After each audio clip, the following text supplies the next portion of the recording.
Point. I mean, to be honest with you, I agree with that. I hate the smell of it. Also, isn't it a gateway to other drugs too?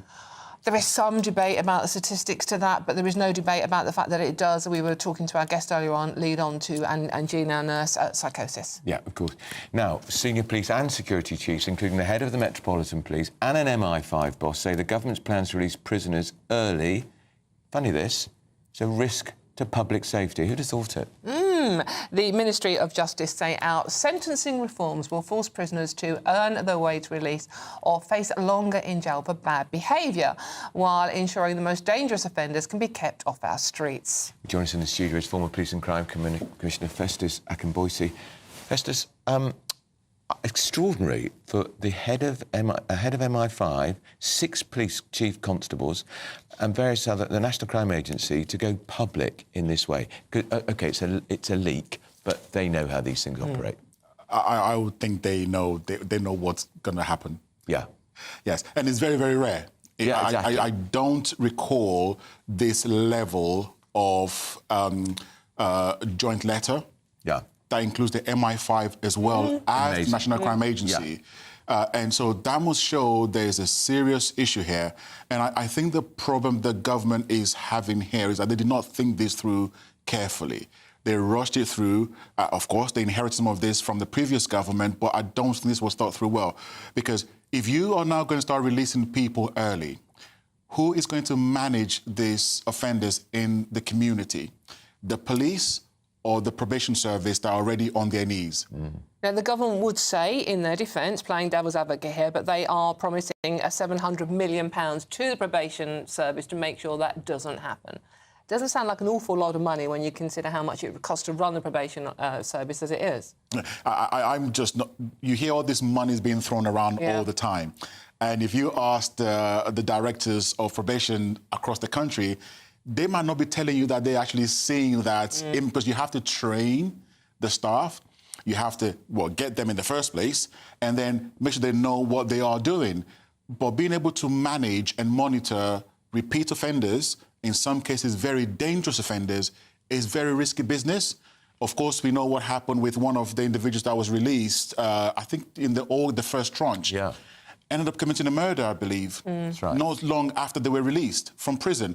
I think this is going to be a really big problem for the government, and they probably should have thought through this very carefully. They're not here to defend them. It's not Dawn or my job to defend the government, but they would say the prisons are overflowing. They've got to do something to relieve the pressure on space. So what is the answer? One of the things that could have been done, and I think they did not do that with the first tranche, was to actually ensure that those who were being released were properly tagged. Right. You might remember the story of individuals who were waiting to be tagged after they had been released from prison. Well, that is just madness. Well, how do you track them then? Because they've not been tagged. So having those kind of tags, I think that actually helps, because it helps to be able to monitor multiple people at one particular time. And without question, I understand that we need to do something about how many people are being sent to prison and for how long. And yes, they have to build more prisons very, very quickly. But the other issue, which I think probably links to some of the debate that's been going on today around the issue of decriminalizing drugs, is that, well, you're going to create more problems for the police in the community, despite the fact that you already have the issues that they have to start dealing with, those who have been released from prison as well. It just seems like everything has not been joined up together, and this is creating a lot of problems and clearly concerns for the higher-ups within policing and law enforcement in this country as well. Festus, well, we've moved on to the cannabis situation and the fact that Sir Sadiq Khan is wanting to decriminalise cannabis. He has no power to do so, by the way, but he thinks it's a good idea. On a day we learn that the suspect in the Liverpool case is potential drug driving. What do you make? You said a brilliant thing earlier on, that the way to decrease your crime figures is just to decriminalise everything. Well, look, if you want to, reduce your crime numbers, especially when it's heading the wrong direction, just decriminalise things.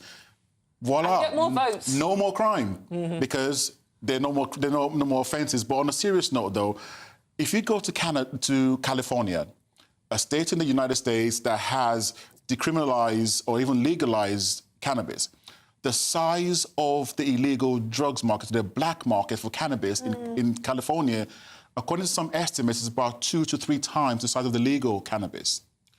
Just this year alone... Why so? I'll come to that in a second. Just this year alone, in the first 5 months of this year, the state of California has seized over $300 million worth of illegal drugs in a state that already has cannabis as legal.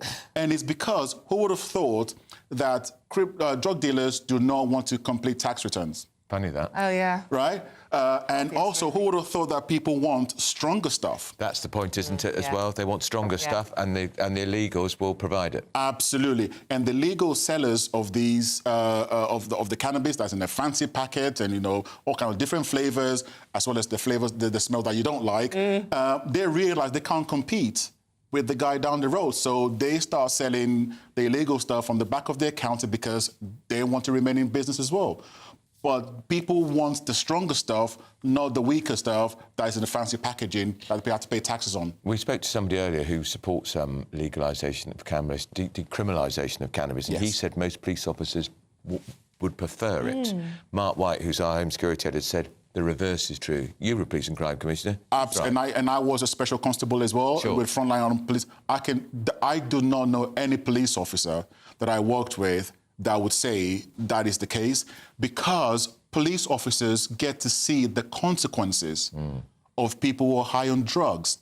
There was a National Police Chiefs Council's pilot, which found last year about majority of those who were involved in domestic abuse were high on drugs. Dame Carol Black, who carried out one of the most extensive research into the drugs market in the UK, a couple of 2019, 2020, found that the impacts of drugs cost about £20 billion a year. So even legalised it, those harms don't go away. No. They're still there. The inherent harms in these drugs remain. So this nonsense that the Treasury will be able to get more money because people are paying taxes, will be paying even more because of the NHS, the cost to local authorities, the cost to policing, the cost to schools. Absolute nonsense. The government should throw this idea into the bin and it should never see the light of day. I say, invest in our police, give them the powers to do their job and get criminals off our streets, not this nonsense. Brilliant, well, very strong words. Festus, thank you so much for joining us this morning. Now, exclusive polling for GB News.